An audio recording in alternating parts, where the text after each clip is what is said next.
Okay, what if I told you that most of the decisions you make every single day, well, they aren't really yours? Yeah, let's get into this because we're about to pull back the curtain on the hidden forces, these unseen architects that are constantly building your life from behind the scenes. No, I'm serious. Stop and think about it for a second. That coffee you grabbed this morning, that opinion you just formed about the news, even the way you just reacted to a text message. Was that really you in the driver's seat? Or was it something else? Your brain's autopilot system, running on software you never even knew was installed. And here's the really wild part. Research suggests that up to 95% of our behavior, our choices, our feelings, our gut reactions, it's all happening on a subconscious level. 95%. Your brain is basically a prediction machine, right?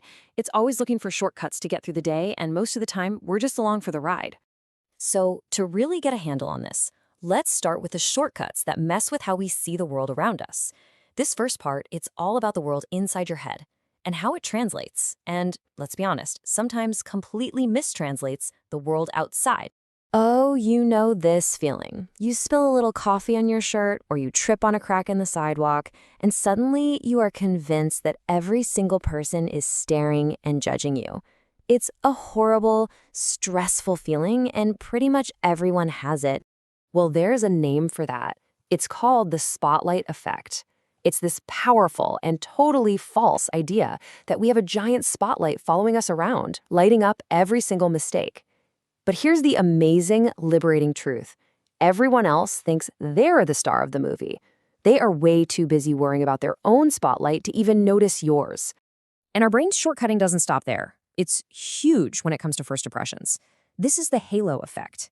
You see someone who's attractive or who speaks with a lot of confidence, and your brain just automatically fills in the rest of the blanks. It assumes, oh, they must also be smart and kind and funny. It's a crazy, powerful bias that shows how fast our brain builds a whole story from just one tiny detail. And what about our feelings? Turns out, a lot of the time, they're not even ours to begin with. They are literally contagious. Your own nervous system is hardwired to mirror the people you're around. I mean, think about it. One person yawns, and suddenly the whole room is yawning. Someone laughs, and you can't help but smile. It's why one person's panic can make a whole crowd nervous, and why being around positive people can actually lift you up. Okay, so that's how we see the outside world. Now, let's turn inward. This next part is all about the incredible mental gymnastics our brain does to protect our own ego, our own beliefs. This is about the stories we tell ourselves. Come on, we've all been there, right? Maybe you bought something that was way too expensive, or you're sticking with a habit you know is bad for you. And deep down, you know it's not the best choice, but you hear yourself passionately defending it to someone. Why on earth do we do that? Well, that mental tug of war has a name: cognitive dissonance.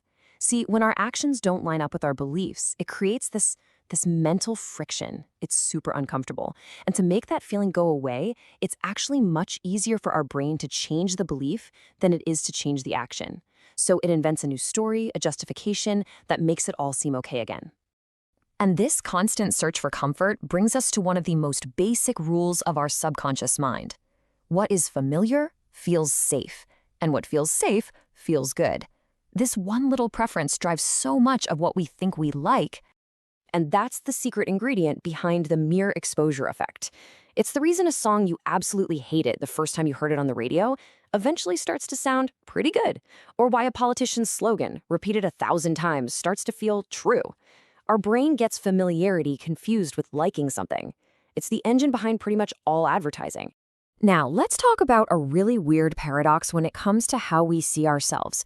It's called the Dunning-Kruger effect, and what it shows is that people who have very low skill at something, they often think they're fantastic at it. Why? Because they don't even have enough knowledge to recognize how bad they are. Meanwhile, the true experts, the people at the top of their game, they often underestimate themselves because they are so aware of just how much they still have to learn. It's wild. Okay, let's get to the heart of it all. For our final section, we're diving deep into the hidden rules and frameworks that shape the thousands of decisions you make every single day, from what you're going to have for lunch to who you trust. So just look at these two statements. They are saying the exact same thing, the data is identical, but how they're framed changes everything. A 90% survival rate feels hopeful, safe, but a 10% mortality rate, that sounds terrifying. This shows us that our brains don't react to facts, they react to the emotional wrapper the facts come in. You ever wonder why you have great willpower in the morning but make terrible food choices at 10 p.m.? Yeah, that's probably decision fatigue. Every single choice you make, no matter how small, uses up a little bit of a limited supply of mental energy. In fact, some famous studies showed that judges were way more likely to grant parole in the morning than in the afternoon. Their decision-making gas tank was just running on empty. Now, this next one might sound like something you'd see on a motivational poster, but it is a real, documented psychological process. The stories you truly believe about yourself, they don't just describe your reality, they actively create it. And here's how it works. It's called the self-fulfilling prophecy. Let's say you believe you're terrible at public speaking. Because of that belief, you'll act nervous, you'll probably stumble over your words, and voila, you'll give a bad speech, which proves your original belief was right. It's a feedback loop. Your expectations literally create the result. And finally, our brains absolutely hate randomness.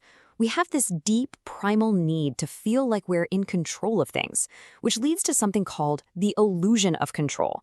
This is exactly why people blow on dice before they roll them or wear their lucky socks to a game. Your mind would rather believe a complete fiction that gives it a sense of control than accept the uncomfortable truth that some things are just up to chance. So, after going through all of these hidden biases and mental trapdoors, what are we supposed to do with all this? Well, the point isn't to feel like you're a puppet on a string. It's the complete opposite. Because understanding how these things work is the first crucial step to becoming a clearer, more independent thinker.